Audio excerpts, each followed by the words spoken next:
He is Shumi Nagaremono. Hello, I'm Shumi Nagaremono, the Hobby Drifter, and today we're going to keep celebrating the Famicom's 30th anniversary by checking out some classic hardware. When the Famicom was released in the US as the NES, the video game market had crashed. Stores didn't want to stock video games.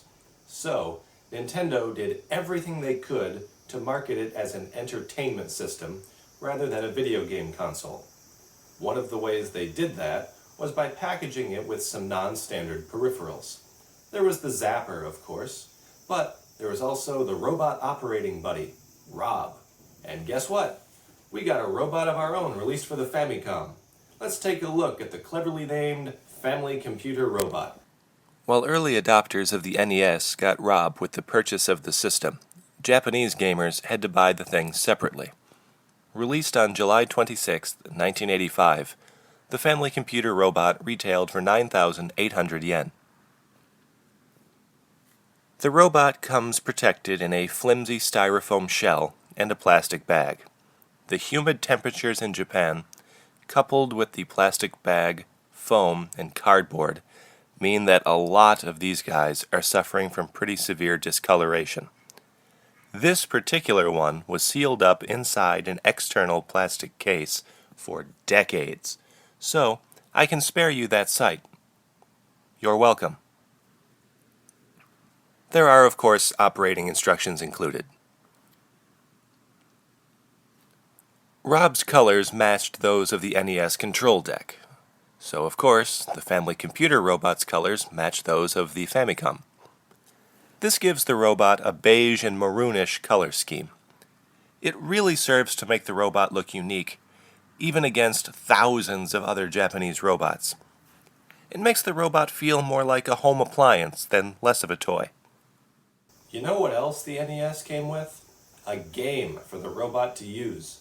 But, once again, we had to buy them separately. Yes, even after dropping 9,500 yen on the robot itself, we had to drop more cash for games. Here's the more popular game. It's called Robot Gyro, as NES owners already know, because the game's title screen wasn't translated for the North American release. It retailed for 5,800 yen. It's an impressive setup. The Family Computer Robot picks up the spinning gyros and places them on a connector that interacts with the controller to help your character navigate the game. Assuming everything worked right, which happened exceedingly rarely, but when the stars aligned correctly, it really did allow you to play a video game with the assistance of an actual robot. Here's the cheaper title, Robot Block.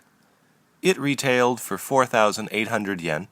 It was released on the NES as Stack Up, and that should give you a good idea of what the point was. The robot had to stack up the robot blocks. And no, it almost never worked. But, much like Robot Gyro, it does make for a cool setup.